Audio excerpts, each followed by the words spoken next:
Bom dia, pessoal. Boa tarde, boa noite.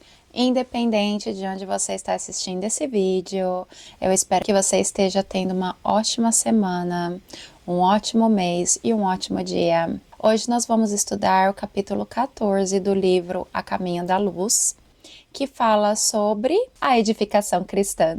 Vamos começar? Capítulo 14, a edificação cristã. Os primeiros cristãos.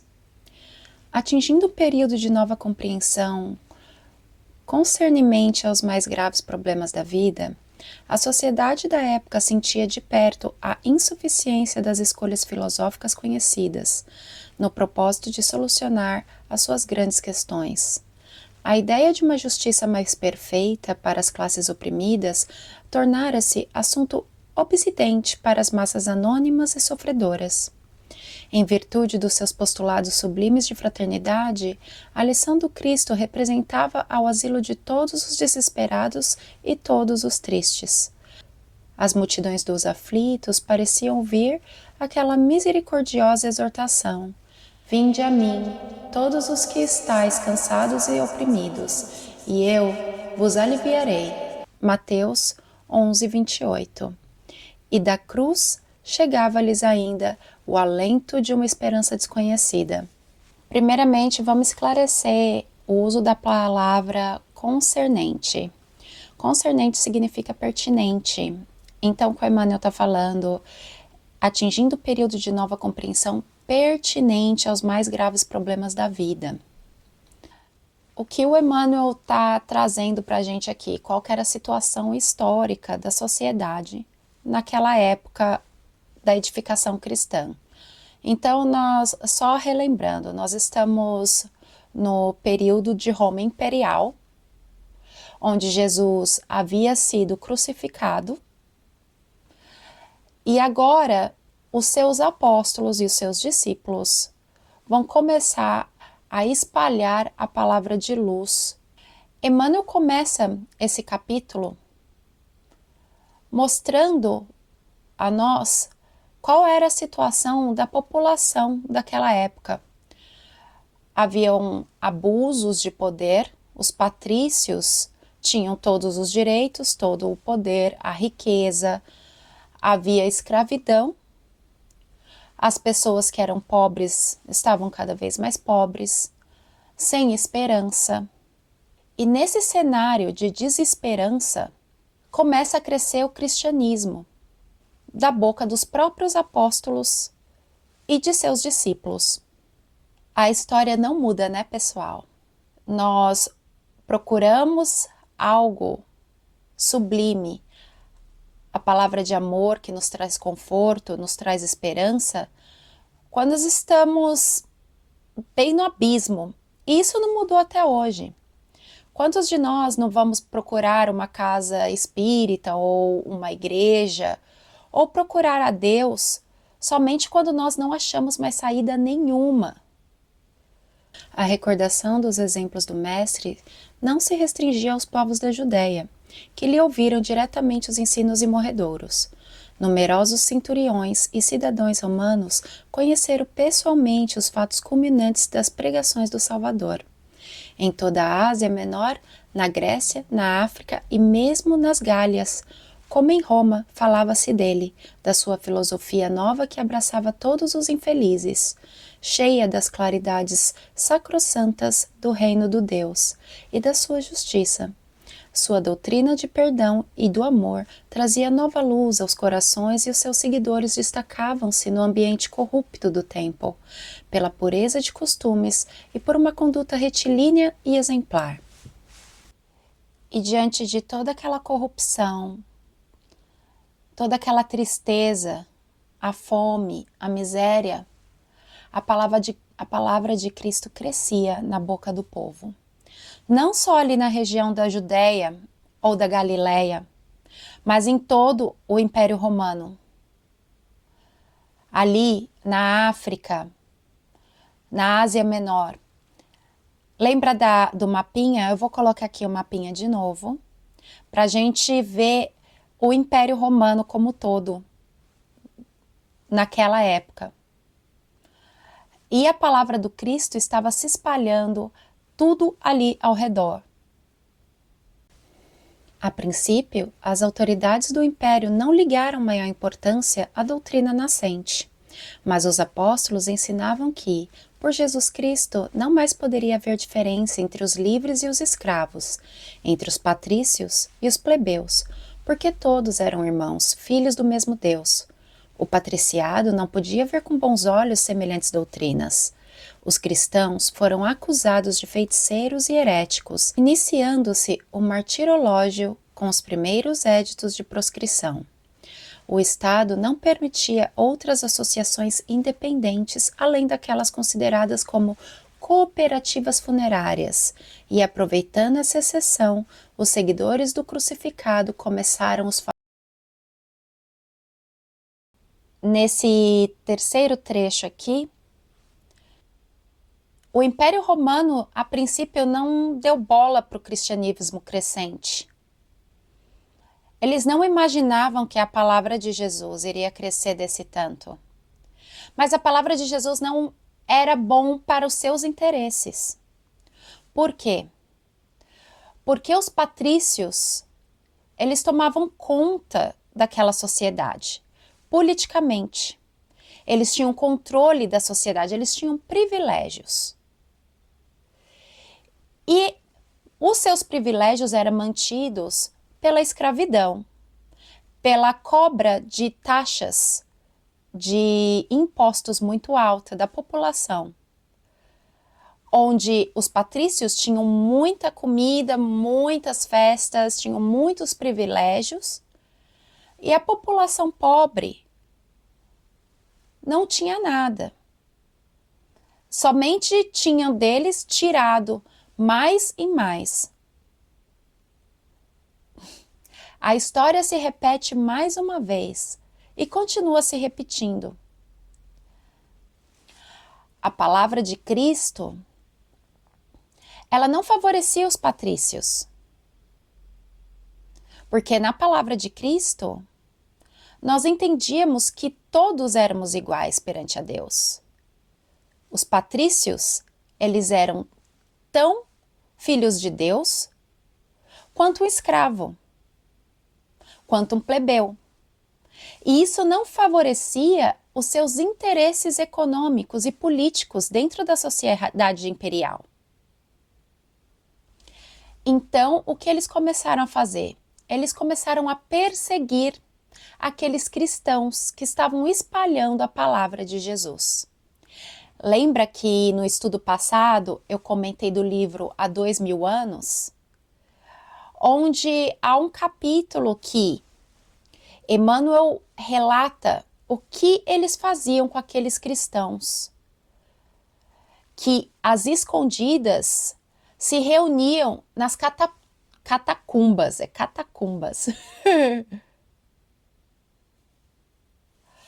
se reuniam nas catacumbas.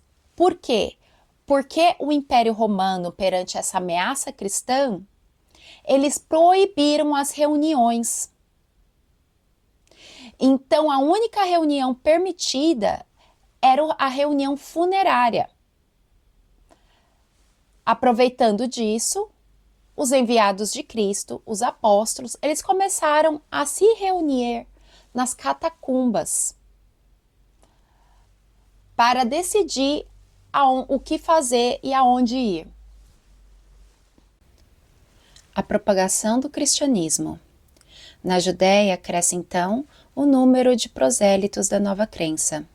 O hino de esperança da manjedoura e do Calvário espalha nas almas um suave e eterno perfume. É assim que os apóstolos, cuja tarefa o Cristo abençoara com sua misericórdia, espalham as claridades da Boa Nova por toda parte, repartindo o pão milagroso da fé com todos os famintos do coração.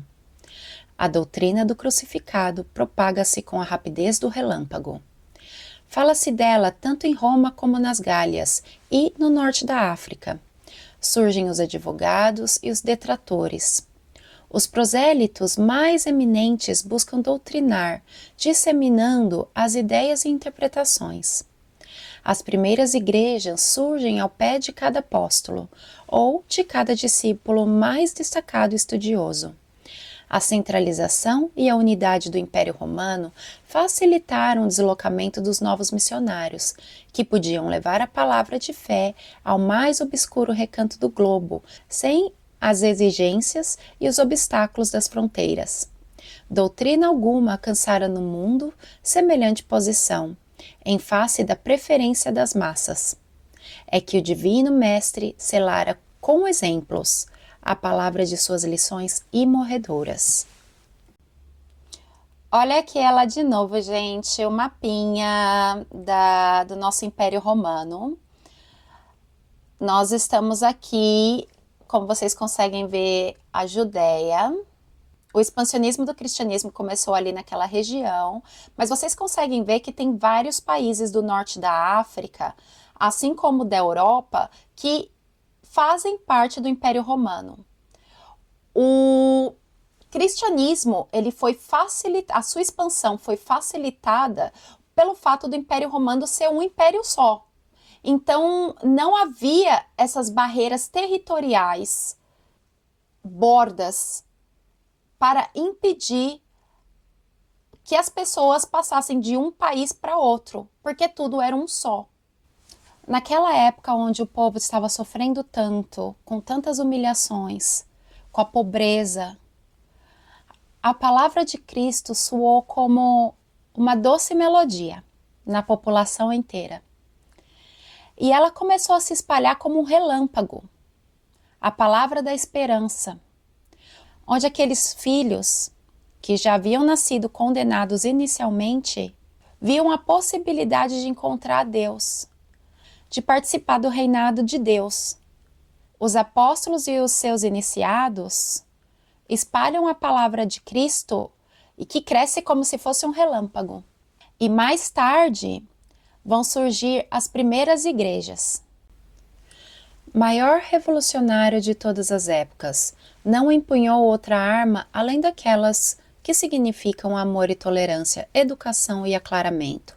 Condenou todas as hipocrisias, insurgiu-se contra todas as violências oficializadas, ensinando simultaneamente aos discípulos o amor incondicional à ordem, ao trabalho e à paz construtiva. É por essa razão que os evangelhos constituem o livro da humanidade por excelência. Sua simplicidade e singeleza transparecem na tradução de todas as línguas da terra, prendendo a alma dos homens entre as luzes do céu, ao encanto suave das suas narrativas. Jesus não precisou de armas para espalhar a sua ideologia, os seus ensinamentos. Jesus foi um mestre pacífico. Foi através do exemplo e do amor que ele espalhou seu evangelho. As pessoas sentiam o seu amor e se sentiam acalentadas pelo seu coração. Jesus que andava com as prostitutas, com os pescadores, com os mais humildes, mostrando que todos nós somos filhos de Deus, independente da riqueza que temos. A redação dos textos definitivos. Nesse tempo, quando a guerra formidável da crítica procurava minar o edifício imortal da nova doutrina, os mensageiros do Cristo presidem a redação dos textos definitivos, com vista ao futuro, não somente junto aos apóstolos e seus discípulos, mas igualmente junto aos núcleos das tradições. Os cristãos mais destacados trocam entre si cartas de alto valor doutrinário para as diversas igrejas. São mensagens de fraternidade e de amor que a posteridade muitas vezes não pôde ou não quis compreender. Muitas escolas literárias se formaram nos últimos séculos, dentro da crítica histórica, para o estudo e elucidação desses documentos. A palavra apócrifo generalizou-se como o espantalho de todo o mundo. Histórias numerosas foram escritas, hipóteses incontáveis foram aventadas, mas os sábios materialistas no estudo das ideias religiosas não puderam sentir que a intuição está acima da razão, e ainda uma vez falharam em sua maioria na exposição dos princípios e na apresentação das grandes figuras do cristianismo. Então, no começo dessa disseminação do cristianismo, os apóstolos começam a escrever os ensinamentos de Cristo, mas não só eles e seus discípulos, como também junto aos núcleos das tradições, que eu vou esclarecer mais para frente o que isso significa. Há trocas de cartas entre as igrejas com mensagens sublimes, com mensagens puras.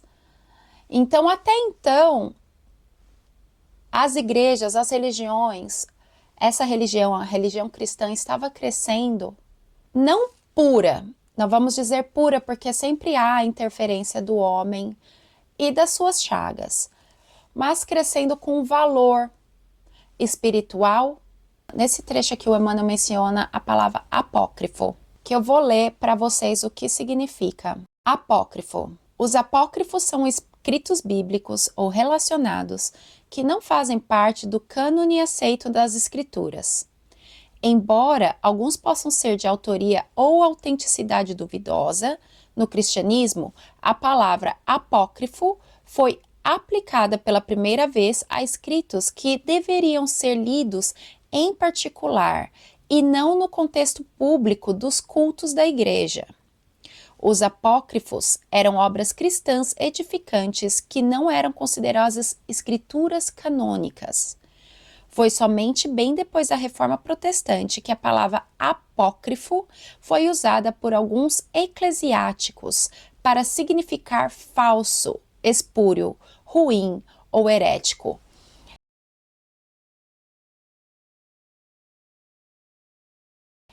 Então aqui o que o Wikipédia fala? Que os textos apócrifos, inicialmente, na origem da palavra, eles eram textos edificantes, mas que não faziam parte daquele texto que era para ser tornado público. Eles eram escondidos. E mais tarde somente, a palavra apócrifo foi associada a textos falsos, de identidade duvidosa. Nós, como espíritas, isso me faz muito lembrar porque nas obras de Allan Kardec e André Luiz, muitas vezes eles mencionam que nós temos que dar valor à mensagem, não a quem escreveu, como foi escrito, mas a mensagem. Se a mensagem ela tem um valor de bondade, de fraternidade, não tem por que nós ignorarmos a mensagem. No livro, eu acho que é Nos Domínios da Mediunidade, esse caso, que fala de uma médium, que ela participava desse grupo no Centro Espírita Mediúnico. E o diretor do Centro Espírita, ele faleceu. As pessoas do Centro Espírita Desolada queriam receber uma mensagem dele. E ele recebeu autorização de trazer essa mensagem. Só que a única pessoa que conseguiria trazer essa mensagem era essa médium, que estaria alinhada à sua frequência. Ele, que muitas vezes desconfiou da veracidade, da mediunidade dessa mulher, pois ela trouxe a mensagem dele e ninguém ali no Centro Espírita acreditou que era ele que estava falando.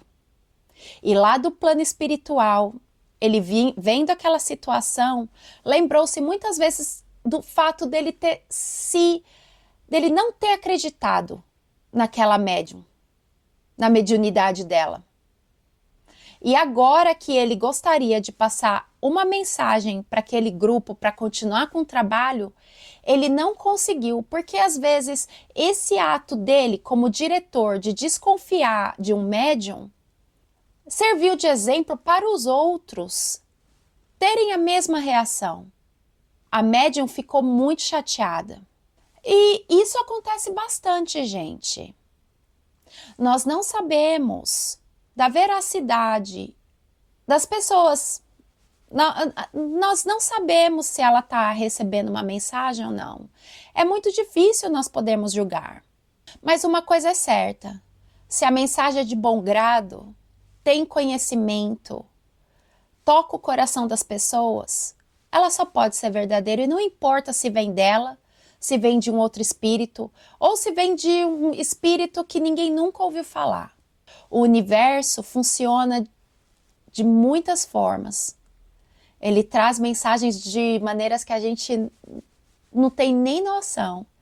Deus faz as coisas do jeito que Ele quer, não do jeito que nós entendemos. A grandeza da doutrina não reside na circunstância de o evangelho ser de Marcos ou de Mateus, de Lucas ou de João. Está na beleza imortal que se irradia de suas lições divinas, atravessando as idades e atraindo os corações. Não há vantagem nas longas discussões quanto à autenticidade de uma carta de Inácio de Antioquia ou de Paulo de Tarso, quando o raciocínio absoluto não possui elementos para prova concludente e necessária. A opinião geral rodopiará em torno do crítico mais eminente, segundo as convenções. Todavia, a autoridade literária não poderá apresentar a equação matemática do assunto. É que portas adentro do coração, só a essência deve prevalecer para as almas, e em se tratando das conquistas sublimadas da fé, a intuição tem de marchar à frente da razão, preludiando generosos e definitivos conhecimentos. E olha aqui, Emmanuel enfatizando mais uma vez o que eu acabei de falar do exemplo daquela médium. Ele fala aqui, olha, a beleza do nosso evangelho não está em quem o escreveu, se foi Lucas ou foi João, se foi Mateus ou se foi Paulo. Está nos ensinamentos que nela contém. Há muitas pessoas, gente, que perdem muito tempo tentando discutir se foi mesmo que aconteceu, se não foi mesmo que aconteceu, e elas não acreditam na palavra daquela mensagem. E o Emmanuel aqui, ele enfatiza que o mais importante, o que deve prevalecer para as almas, é a intuição. A intuição aqui, ela é maior do que a razão. Principalmente, gente, porque a razão é dependente de conhecimento. Ela reflete somente o que você conhece. Se você conhece só A, B e C, todos o seu circuito de razão, de lógica, vai estar envolvendo A, B e C. Uma pessoa que conhece A, B, C, D, E, F, o circuito de lógica, raciocínio dela vai envolver todos esses conhecimentos, A, B, C, D, E e F. Então, a razão, ela é relativa. Ela se torna relativa. Esse conhecimento, ele se torna relativo. Relativo por quê?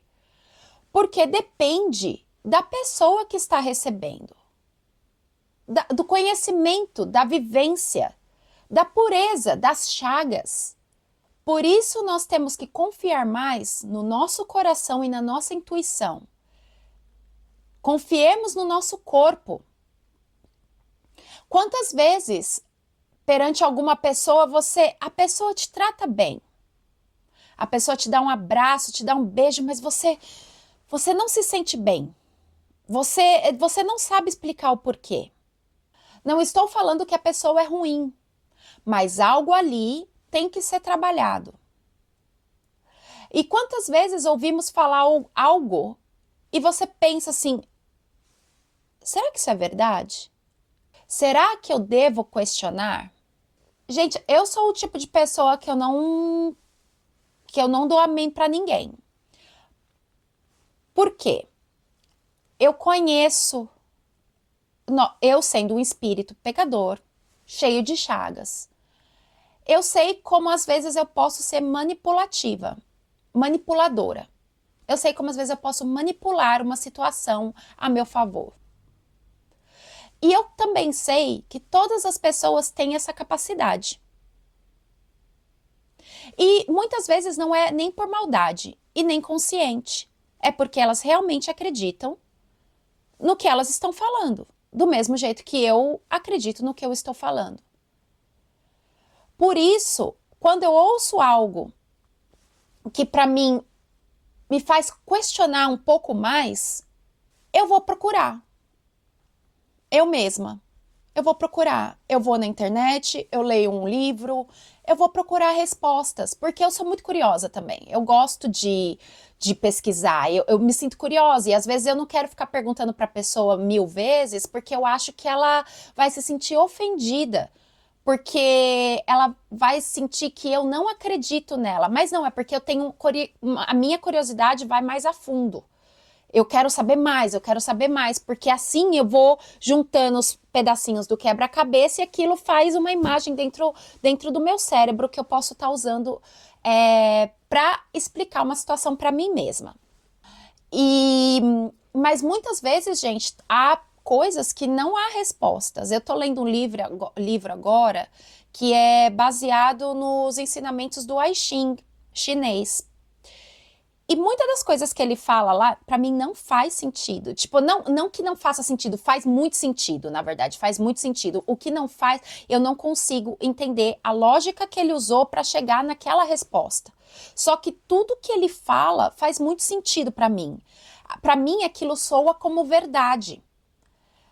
E ele mesmo fala, eu não sei de onde esses conhecimentos vieram. Tem coisas que só o universo vai saber, que nós não estamos preparados para saber. E eu aceito isso.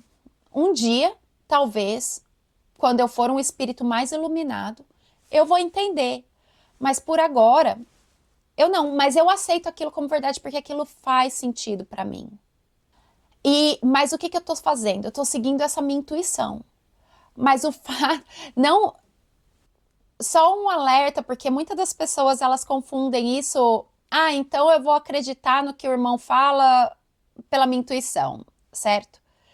Gente, mas a sua intuição também te fala se alguém está mentindo ou não. Se você está escolhendo a falar amém para tudo que as pessoas falam, essa é uma opção sua. É um caminho que você está decidindo a seguir. Porque a sua intuição também fala que você tem que pesquisar mais, que você tem que ir lá procurar mais respostas. E é através dali, às vezes, que você encontra respostas que você vem se perguntando há muito tempo. E ali faz boom, um insight, assim. Você fala, é isso mesmo, é isso que eu estava procurando.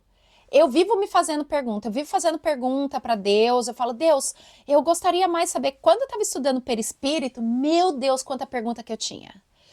Eu falava, Deus, eu quero saber como que isso aqui funciona, mas como que ele se modela, mas como que o sistema ficou automático? E nessas aí, gente, lendo e procurando, eu achava mais um livro, aí eu achava outro livro, e aquilo foi fazendo crescer o meu conhecimento. Eu matava uma curiosidade que me trazia outra curiosidade.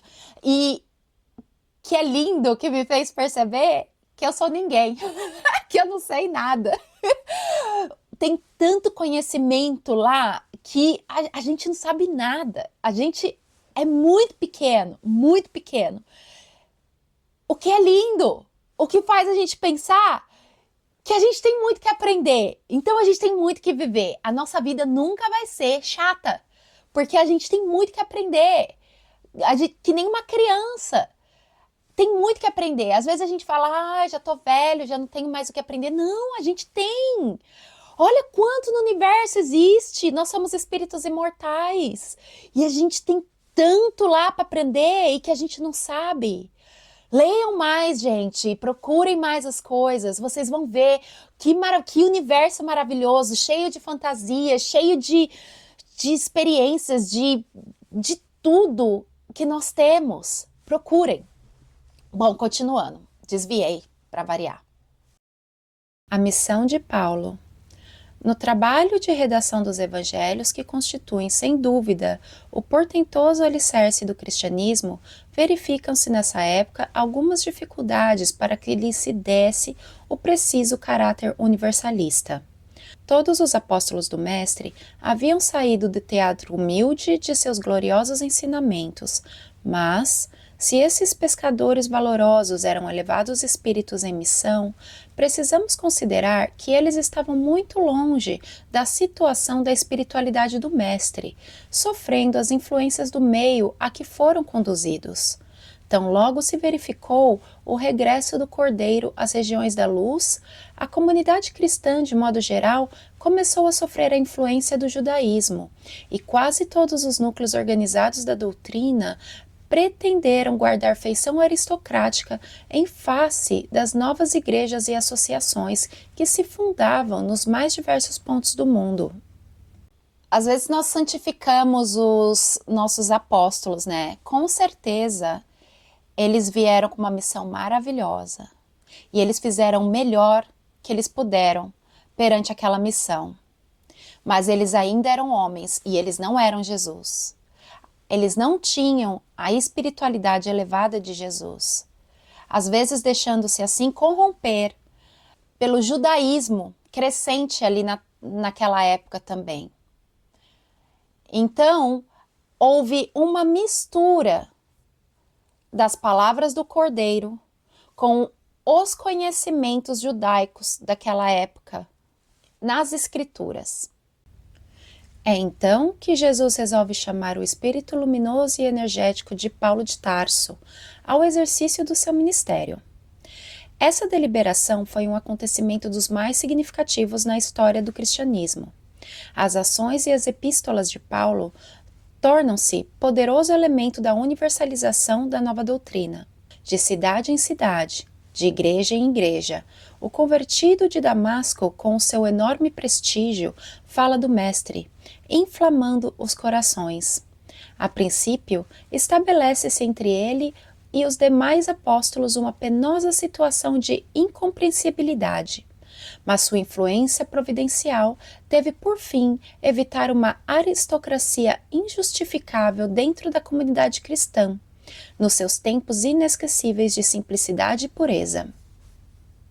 Vendo o que estava acontecendo, essa influência aristocrática do judaísmo dentro das religiões em formação, Jesus decidiu acordar Paulo de Tarso, relembrá-lo de sua missão. Paulo de Tarso, ouvindo Jesus, modificou sua postura de caçador de cristão para propagador da palavra de Cristo, na sua mais pura versão. A missão de Paulo de Tarso era evitar essa aristocracia de crescer dentro das igrejas, que até então estava crescendo de uma maneira pura e valorosa. Alguns anos antes de terminar o primeiro século, após o advento da nova doutrina, já as forças espirituais operam uma análise de situação amargurosa do mundo, em face do porvir. Sob a égide de Jesus, estabelecem novas linhas de progresso para a civilização, assinalando os traços iniciais dos países europeus dos tempos modernos. Roma já não representa então para o plano invisível senão um foco infeccioso que é preciso neutralizar ou remover. Todas as dádivas do alto haviam sido desprezadas pela cidade imperial, transformada no Vesúvio de paixões e de esgotamentos. O Divino Mestre chama aos espaços o Espírito João, que ainda se encontrava preso nos liames da terra, e o apóstolo, atônimo e aflito, lê a linguagem simbólica do invisível. Recomenda-lhe o Senhor que entregue os seus conhecimentos ao planeta como advertência a todas as nações e a todos os povos da terra. E o velho apóstolo de Patmos transmite aos seus discípulos a advertência extraordinária do Apocalipse. Todos os fatos posteriores à existência de João estão ali previstos. É verdade que frequentemente a descrição apostólica penetra o terreno mais obscuro. Vê-se que a sua expressão humana não pôde copiar fielmente a expressão divina das suas visões de palpitante interesse para a história da humanidade. As guerras, as nações futuras, os tormentos por vindouros, o comercialismo, as lutas ideológicas da civilização ocidental estão ali pormenorizadamente entrevistos. E a figura mais dolorosa ali relacionada, que ainda hoje se oferece à visão do mundo moderno, é bem aquela da igreja transviada de Roma, simbolizada na besta vestida de púrpura e embriagada com seu sangue dos santos. Jesus e a espiritualidade, olhando ali de cima, o futuro das nações. Eles perceberam que a corrupção dentro da religião iria acontecer. Por isso Jesus intuiu João a trazer o Apocalipse. Nessa época, o Império Romano estava em declínio. Novos países estavam em formação com o declínio de Roma, porque Roma já não era de interesse da espiritualidade mais. Estava totalmente corrupto, sanguinolento, vicioso. Dali não sairia mais nenhuma palavra edificante, não sairia mais progresso espiritual. Então, com o declínio do Império Romano, começou a se formar novos países. Jesus, então, chama João para lhe passar os conhecimentos do Apocalipse, que era uma advertência para todas as nações da terra, mostrando a corrupção que ocorreria, mostrando as guerras que teríamos, os tormentos, o comercialismo, lutas ideológicas e tudo que nós já conhecemos, que faz parte da nossa história, que ainda faz parte de nossas vidas. Mas o mais legal está por vir. Identificação da besta apocalíptica. Reza o Apocalipse que a besta poderia dizer grandezas e blasfêmias por 42 meses, acrescentando que seu número era o 666. Apocalipse 13, 5 e 18.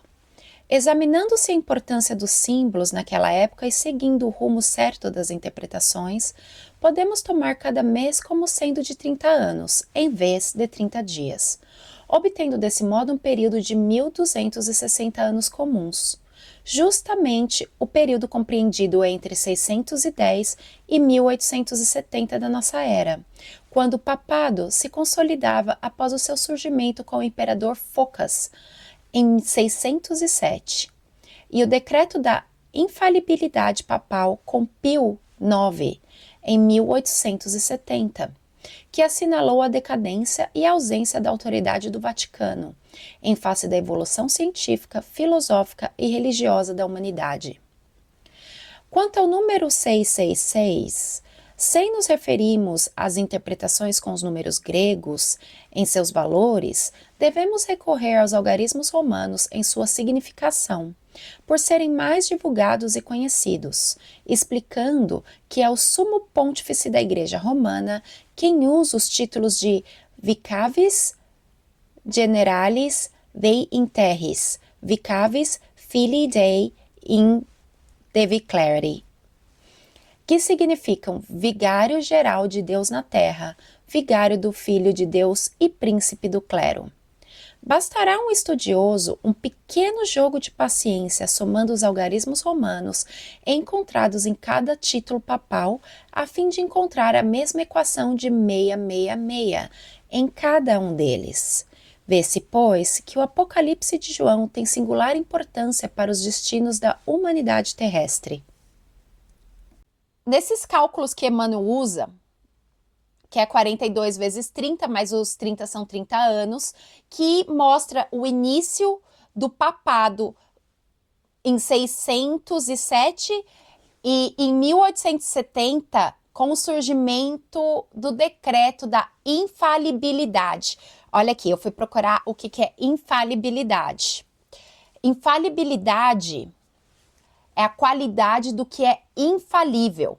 O que eles querem dizer com isso? O que é infalibilidade do Papa. Dogma segundo o qual o Papa, para os católicos e a Igreja, para os não católicos, são infalíveis. Não se enganam em questões de fé ou de moral quando em exercício solene de seus ministérios. Ou seja, Papa é santo. Ele não fale. Ele é infalível em questões de fé. E aí, o que o Emmanuel fala? Que fazendo esses cálculos entre os números romanos que são colocados nos nomes dos papas, por exemplo, o Pio IX, o que acontece? Por que eles usam esses números romanos no nome dos papas? É que o papa, por exemplo, se houve 3 papas com o mesmo nome, vai ter Pio I, Pio II, Pio III, em números romanos. Se Papa Leão I, Papa Leão II, Papa Leão III, Papa Leão IV, então eles vão... Emmanuel fala que eu não sei esses cálculos, eu tentei calcular, mas eu não entendi direito. Mas ele fala que se você calcular esses números romanos, então, aí ele fala que sempre acaba em 666. Interessante, né? Eu não sabia disso. O roteiro de luz e de amor. Mas voltemos aos nossos propósitos, cumprindo nos reconhecer nos evangelhos uma luz maravilhosa e divina, que o escoar incessante dos séculos só tem podido avivar e reacender. É que eles guardam a súmula de todos os compêndios de paz e de verdade para a vida dos homens, constituindo um roteiro de luz e de amor, através do qual todas as almas podem ascender às luminosas montanhas da sabedoria dos céus. Para terminar esse capítulo, vamos contemplar essas palavras de Emmanuel. É incrível como Jesus, sem tocar numa arma, somente com a sua vibração de amor, com o seu conhecimento, o seu exemplo, todas essas chagas de todas essas guerras da nossa vaidade, de sociedades crescendo e decaindo, sociedade crescendo e decaindo, de formação de novos povos, de violência atrás de violência, de imperialismo, de capitalismo, de guerra fria. A palavra do Evangelho continua na nossa boca, depois de 2000 anos. E ela se ilumina cada vez mais. Contemplemos. A gente vai chegar lá, galera. Eu tenho certeza.